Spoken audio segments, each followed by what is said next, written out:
Have you ever felt at odds with a world that thrives on connection, chatter, and crowds?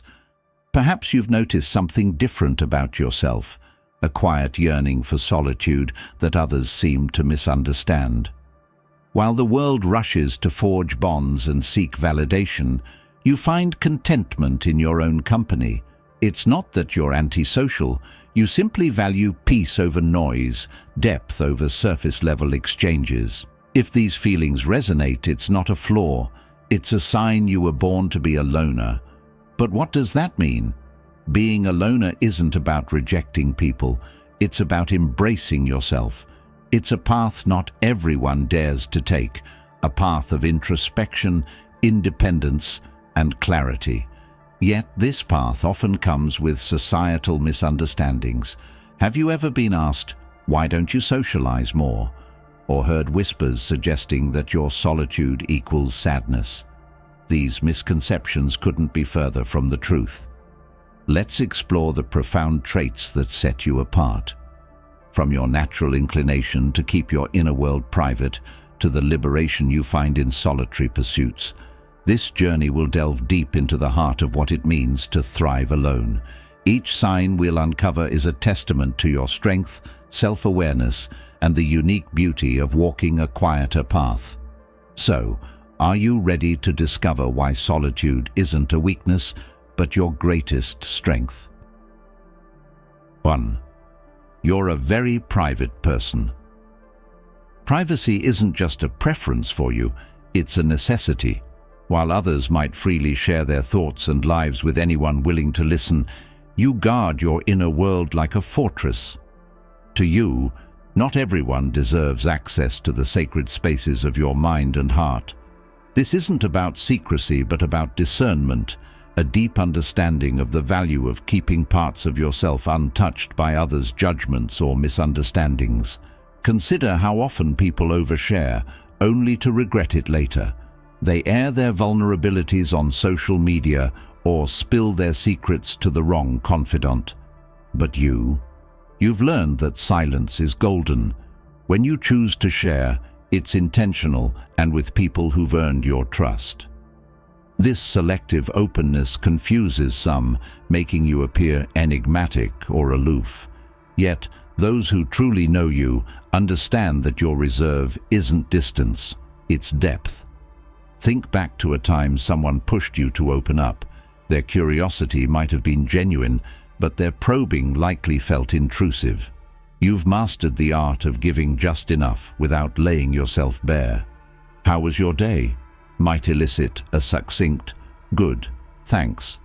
Not because your day lacked detail, but because you recognize the sanctity of keeping some stories for yourself. This privacy is your shield and your sanctuary.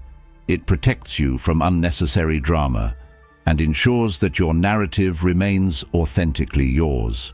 While others may scatter their thoughts like leaves in the wind, you hold yours close, rooted and secure. 2. You enjoy doing most things alone.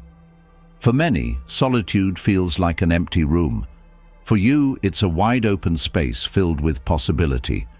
There's something profoundly liberating about relying solely on yourself. No compromises, no explanations, just pure freedom to do things your way. Whether it's dining out, embarking on a solo adventure, or even enjoying a quiet evening at home, these moments are where you truly shine. Imagine walking through a serene park, the world's chatter fading into the background. While others might feel uneasy without a companion to talk to, you revel in the stillness, the rustle of leaves, the chirping of birds. They're enough. This isn't loneliness, it's presence. Yet your solo pursuits often perplex others. "Wouldn't it be more fun with someone else?" they ask. But you know the answer. Alone doesn't mean lacking. It means fulfilled in ways others might never understand. You've learned to embrace your own company, discovering that the world's beauty isn't diminished by solitude, but enhanced by your undivided attention. In these moments, you're not just alone, you're free. Free from the need to explain, compromise, or seek approval. It's not that you dislike people, you simply value the clarity and peace that comes from being on your own. While the world may rush to fill every silence, you've found that in solitude, the most meaningful conversations often happen with yourself. 3. You don't feel the need to stay in touch. Constantly. In a world where notifications ping incessantly and messages demand immediate replies, your approach to communication stands out. You don't feel the need to be perpetually available, nor do you equate constant contact with genuine connection. For you, absence doesn't make the heart grow fonder, it makes the heart grow freer. Think about the last time you ignored a group chat or postponed replying to a message. Did it feel like rebellion? For you, it's simply living. The endless back and forth of "how are you" and "what's up" feels more draining than uplifting. Instead, you value meaningful interactions, the kind where words are exchanged with intention, not obligation. Some might label this behavior as distant or detached, but you know it's something deeper. It's not that you don't care, it's that you care enough to prioritize quality over quantity. When you do reach out, your words carry weight. When you respond, it's with your full attention. This deliberate approach fosters connections that are not just frequent, but profound. And here's the irony. By stepping back, you've forged stronger, more authentic bonds. While others drown in a sea of superficial exchanges, you've mastered the art of meaningful communication. Proof that sometimes less truly is more. 4. You feel suffocated in large crowds. There's an energy to crowds that some find exhilarating. For you, it's overwhelming. The noise, the movement, the sheer density of people, it's a sensory overload that leaves you yearning for space. While others thrive in the chaos of concerts, parties, or festivals, you find yourself seeking the nearest exit. Think back to the last crowded event you attended. Perhaps it was a wedding, a concert, or even a bustling mall. At first you tried to blend in, to enjoy the atmosphere, but soon the chatter became deafening, the closeness stifling. It's not that you dislike people, it's that too many people at once feels like losing yourself in a tide of external energy. For you, solitude is where you breathe easiest. It's where you can think clearly, act authentically, and recharge fully. Crowds, on the other hand, demand a constant output of energy, smiling, engaging, enduring. It's exhausting. This isn't about avoiding life's big moments. It's about recognizing where you thrive. You'd rather have a heartfelt conversation with one person than exchange pleasantries with 100. You'd rather walk alone under the stars than dance in a crowded room. And that's not a weakness. It's a testament to your self-awareness and your unwavering need for authenticity. 5. You don't enjoy drama. Drama is the antithesis of everything you stand for. While others might find thrill in gossip, conflict, or theatrics, you steer clear. It's not that you're indifferent to life's ups and downs. You simply refuse to be swept up in unnecessary chaos. Picture a typical dramatic scenario. Someone's whispering secrets, tensions are high, and emotions are spiraling out of control. To others, this might seem engaging or even entertaining. To you, it's draining.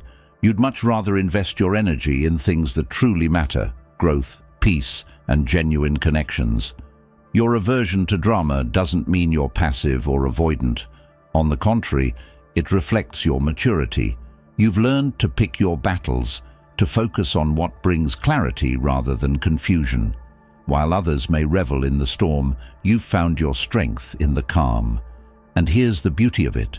By avoiding drama, you've cultivated a life of substance. Your days aren't consumed by petty conflicts or fleeting scandals, but enriched by meaningful moments. In a world that often confuses noise with importance, you've chosen the quiet path, and it's led you to a life of profound peace. Conclusion. To be a loner isn't to exist in isolation. It's to walk a path illuminated by self-awareness and independence. The signs, your preference for privacy, joy in solitude, selectiveness in communication, discomfort in crowds, and aversion to drama, aren't shortcomings. They're strengths that reflect a deep understanding of yourself and your priorities. While the world often celebrates extroversion and constant connectivity, your journey reminds us of the beauty in quietude. You've discovered the power of inner peace and the clarity that comes from listening to your own voice. In a world that never stops talking, you've chosen to pause, reflect, and embrace the silence. So embrace your nature. Let the world misunderstand if it must, for in your solitude you've found something truly rare, the courage to be unapologetically yourself, and in that lies your greatest strength.